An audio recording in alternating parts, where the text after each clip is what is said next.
In this lesson, let's explore some of the advanced ways to work with texture. There are three default texture categories: texture cover 2.5D, and texture source blending. Texture cover brushes are going to cover underlying layers with a texture, whereas brushes in texture source blending will blend the texture with underlying layers. Both are using the texture method, with the subcategories controlling how the texture blends. As you can see in the stroke preview mode, the texture is the medium that comes out of the brush, so the shape of the brush can be quite diverse. You can use circular brushes, dynamic speckles, particles, impasto, captured dabs, and more. Let's start with the texture cover category, then I'll select the soft variant and the gas texture from the texture flyout. If I make my brush larger and paint an overlapping stroke from the top left of the canvas down to the bottom left, you can see that the texture begins to cover the underlying layers, but then suddenly stops near the bottom of the canvas. To see why this is happening, let's show the texture using the button in the properties bar. Now you can see that the texture only covers part of the canvas. In order to paint with a texture, it needs to be covering the area you wish to paint on. So we will need to transform this texture to make it larger using the Move and Scale button in the properties bar. Now I can paint the texture onto the entire image. I'll vary my pen pressure to control the opacity of this texture and blend some of it into the rocks, being sure to avoid painting on the lizard.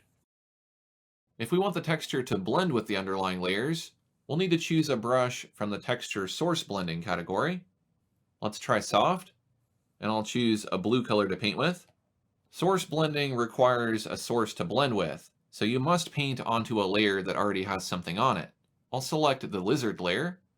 As you can see, texture source blending blends the texture with the lizard rather than covering it. The soft color variant allows me to tint the image as I add texture.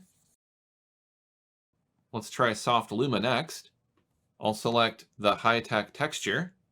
This blends with the lizard using just the light and dark values of the texture without any color tinting. Now we have created a cyborg lizard. Source blending is a property that can be enabled for texture brushes. Therefore, the source blending category is just a collection of brushes that use that property. We'll come back to source blending in a bit. When you browse the variants in the texture categories, you will see that many of the brushes mention Luma and Chroma. Luma or luminance is only the value of the texture. Chroma is only the hue and saturation combined.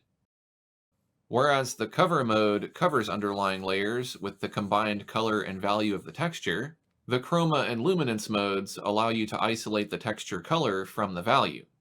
To better understand how this is working, let's look in the general panel. The method is set to texture. You can choose this method to create texture brushes. The subcategory determines the appearance of the medium that comes out of the brush. In this case, that's a texture, so you have a few options for how it will behave on the canvas. There are three basic color blending modes: texture, which is cover, luminance, and chroma. And then you have the option of adding the grain property to each of the three modes. With the soft Luma brush selected, the subcategory is set to grainy texture luminance. Let's test out some of these modes on the car layer. I'll add 100% grain, choose the contrasty random cracks paper, and paint a stroke on the background. This creates a stroke that only deposits the luminance of the texture onto the canvas, but it's also broken up by the grain of the paper I selected. I'll paint onto the door of the car, and you can see that it does a great job of blending the texture in naturally. It looks like the paint is peeling off of the car. I can try the subcategory without grain, and now you can see that all I get is the texture luminance. Let's change the subcategory to texture chroma, and now when I paint on the car, I'm getting only the color from the gas texture without any luminance. This adds an iridescent quality to the surface of the car. If I change the subcategory back to texture, I'm able to paint with both the luminance and chroma of the texture. The remaining texture category is Cover 2.5D. These are brushes that have impasto enabled. I'll select the soft variant, and I'll choose the rough texture. When I paint on the car, you can see it has an almost 3D texture. This is where the term 2.5D comes from. If I go to Canvas, Hide Impasto, you can see that the paint depth is based on the luminance of the texture. Let's try another brush called Color Pastel in the Texture 2.5D category. This variant gives me a thick, rough stroke with highlights and shadows based on the rough texture. If I change the texture to high tech, you can see a different pattern influences the depth of the paint.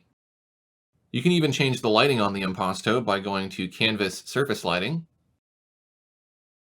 Dab stencils can also be useful for enhancing texture painting by breaking up the texture so it's not so uniform. I'll select the soft 2.5D variant and reset it.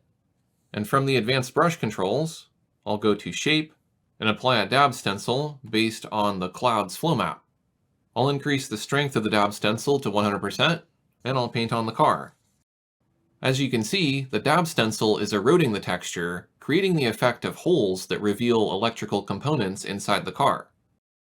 I can even change the subcategory of this brush to grainy texture, increase the grain to 100%, and select the fine dots paper to create an additional layer of stenciling.